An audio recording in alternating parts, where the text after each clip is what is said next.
بسم اللہ الرحمن الرحیم۔ شروع کرتا ہوں اللہ کے پاک نام سے جو بہت بڑا مہربان نہایت رحم والا ہے۔ السلام علیکم بہنوں بھائیوں دوستوں بزرگوں۔ کربلا کا صحنہ اسلامی تاریخ کے سب سے دل دہلا دینے والے اور طاقتور بابوں میں سے ایک ہے۔ محرم کے مقدس مہینے میں رونما ہونے والا یہ تاریخی واقعہ پیغمبر اسلام محمد صلی اللہ علیہ وسلم کہ پیارے نواسے حضرت امام حسین رضی اللہ تعالیٰ عنہ کی لاجوال قربانی کی نشاندہی کرتا ہے، جو ظلم اور ناانصافی کے خلاف بے خوف ہو کر کھڑے ہوئے۔ کربلا کے میدان میں 61 ہجری 680 عیسوی میں حضرت امام حسین نے اپنے خاندان اور وفادار ساتھیوں کے ایک چھوٹے سے گروہ کے ساتھ یزید کی سفاک فوج کا سامنا کیا۔ پانی سی بندش، دشمنوں سے گھرا ہوا اور فرار کی کوئی پیشکش کے بغیر انہوں نے سچائی، انصاف اور ایمان کی اقتدار کی حفاظت کرتے ہوئے ہتھیار ڈالنے پر شہادت کا انتخاب کیا۔ یہ ویڈیو آپ کو کربلا کے دکھ بھرے لیکن متاثر کن سفر سے گزرتی ہے۔ محرم کا ہر دن گہرا درد اور بے مثال بہادری لے کر آتا ہے۔ امام حسین علیہ السلام کی مدینہ منورہ سے روانگی سے لے کر عاشورہ کے دل دہلا دینے والے واقعات تک ہم ان لوگوں کی میراث کا احترام کرتے ہیں جنہوں نے اسلام کے لیے اپنی جانیں دیں۔ تو بہنوں بھائیوں دوستوں اور بزرگوں، آج ہم اس ویڈیو میں یکم محرم، پہلی محرم کے واقعات کو بیان کریں گے۔ دوستوں، بہنوں بھائیوں بزرگوں، واقعہ کربلا جو اسلامی تاریخ کی سب سے المناک اور اہم واقعہ میں سے ایک ہے۔ یکم محرم 61 ہجری 680 عیسوی کو رونما ہونا شروع ہوا۔ یہ مقدس مہینہ جو امن اور تقدس کے لیے جانا جاتا ہے، انصاف، سچائی اور اسلامی اقتدار کی تحفظ کی راہ میں دی گئی عظیم ترین قربانیوں میں سے ایک کا پس منظر بیان کیا۔ یہ اس سفر کے آغاز کی نشاندہی کرتا ہے جو عراق کی سرزمین کربلا میں پیغمبر اسلام صلی اللہ علیہ وسلم کے پیارے نواسے حضرت امام حسین ابن علی رضی اللہ تعالی عنہ اور ان کے وفادار ساتھیوں کی شہادت کے ساتھ ختم ہوا۔ معاویہ ابن ابی سفیان کی وفات کے بعد امت مسلمہ کی قیادت کا دعویٰ ان کے بیٹے یزید نے کیا، جس نے حضرت امام حسین سمیت اسلامی دنیا کی اہم شخصیات سے بیعت کا مطالبہ کیا۔ یزید اپنے ظلم، بد اخلاقی اور پیغمبر اسلام صلی اللہ علیہ وسلم کی تعلیمات کی مخالفت کے لیے جانا جاتا تھا۔ امام حسین رضی اللہ تعالیٰ عنہ نے یزید کی بیعت سے انکار کرتے ہوئے کہا کہ ان جیسے کرپٹ حکمران کو امت مسلمہ کی قیادت کرنے کی اجازت نہیں دی جانی چاہیے۔ حضرت امام حسین نے فرمایا، میں غرور یا سرکشی سے نہیں اٹھ رہا ہوں، میں صرف اپنے نانا کی امت کی اصلاح کا ارادہ رکھتا ہوں۔ میں نیکی کا حکم دینا اور برائی سے روکنا چاہتا ہوں۔ اس موقف نے حضرت امام حسین کو یزید کی حکومت کی براہ راست مخالفت میں ڈال دیا۔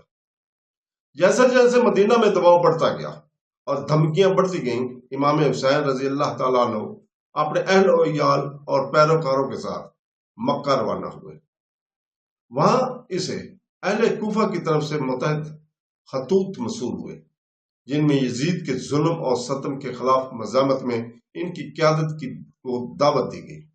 ان کی حمایت سے حوصلہ افزائی کرتے ہوئے حضرت امام حسین تقریباً 72 مردوں، عورتوں اور بچوں کے ساتھ کوفہ کے لیے روانہ ہوئے۔ تاہم یزید نے ممکنہ بغاوت سے آگاہ کیا۔ عبید اللہ ابن زیاد کو کوفہ بھیجا، جس نے تحریک کو کچل دیا اور شہر کو حسین رضی اللہ تعالیٰ کے خلاف کر دیا۔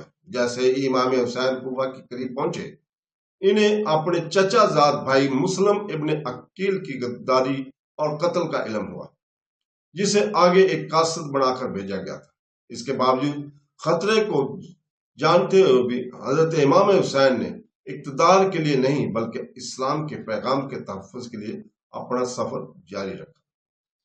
یکم محرم کو حضرت امام حسین اور ان کا قافلہ کربلا کے منجر میدانوں میں پہنچے، جہاں انہیں یزید کے بھیجے گئے ایک بڑے لشکر نے روک لیا۔ ابتدائی طور پر حر بن یزید کی قیادت میں فوج نے حضرت امام حسین کو دریائے فرات سے دور پڑاؤ ڈالنے پر مجبور کیا اور پانی تک ان کی رسائی بند کر دی گئی۔ سخت سلوک کے باوجود حضرت امام حسین نے اپنے وقار، ایمان اور اسلامی اخلاقیات کی پاسداری کو برقرار رکھا۔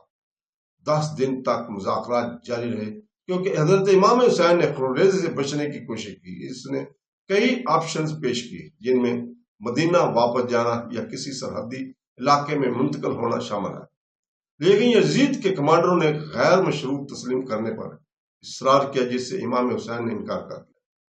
ان ایام میں حضرت امام حسین نے اپنے ساتھیوں کو اکٹھا کیا، یعنی یاد دلایا کہ ان کی جدوجہد ذاتی فائدے کے لیے نہیں بلکہ حق کی بقا اور اسلام کے حقیقی تعلیمات کی احیاء کے لیے ہے۔ اس نے ان لوگوں کو اجازت دی جو رات کی تاریکی میں ایسا کرنے کا موقع چھوڑنا چاہتے تھے، تاہم سب وفادار بے عزتی پر موت کا انتخاب کیا۔ ان کے مشہور الفاظ آج تک گونجتے ہیں: ذلت کی زندگی سے عزت کے ساتھ موت بہتر ہے۔ تو دوستو، بہنوں، بھائیوں، بزرگوں، یکم محرم نہ صرف اسلامی نئے سال کا آغاز ہے بلکہ اس روحانی اور اخلاقی جنگ کا بھی آغاز ہے جو 10 محرم عاشوراء کو اپنے عروج پر ہو۔ حضرت امام حسین کی کربلا میں آمد ایک ایسے سفر کے اختتام کی علامت ہے جو ظلم کے خلاف مزاحمت، حق کے لیے قربانی اور زبردست جبر کے مقابلے میں غیر متزلزل ایمان کی علامت کے طور پر ہمیشہ کھڑے رہے۔ یکم محرم کو کربلا کا واقعہ محض ایک تاریخی لمحہ نہیں ہے، یہ ایک زندہ ورثہ ہے جو دنیا بھر کے مسلمانوں کو انصاف کی بالادستی، غلط کاموں کے خلاف بولنے اور اخلاقی اصولوں پر کبھی سمجھوتہ کرنے کی ترغیب دیتا رہتا ہے۔ یہ ایک یاد دہانی کے طور پر کام کرتا ہے کہ سچائی کی قیمت زیادہ ہو سکتی ہے لیکن اس کی قیمت ابدی ہے۔ کربلا کے دل دہلا دینے والے واقعات کو یاد کرتے ہوئے آئیے نہ صرف حضرت امام حسین رضی اللہ تعالیٰ عنہ اور ان کے ساتھیوں کی قربانیوں کو یاد کریں بلکہ ان کی سچائی، انصاف اور اٹل ایمان کی اقتدار کو مجسم کرنے کی کوشش کریں۔ ان کی میراث ایک لازوال یاد دہانی ہے کہ ظلم کے خلاف کھڑا ہونا ہر مومن کا فرض ہے۔ ان کی ہمت ہمیں وقار اور نیکی کے ساتھ جینے کی ترغیب دے۔ آمین ثم آمین۔ اللہ حافظ۔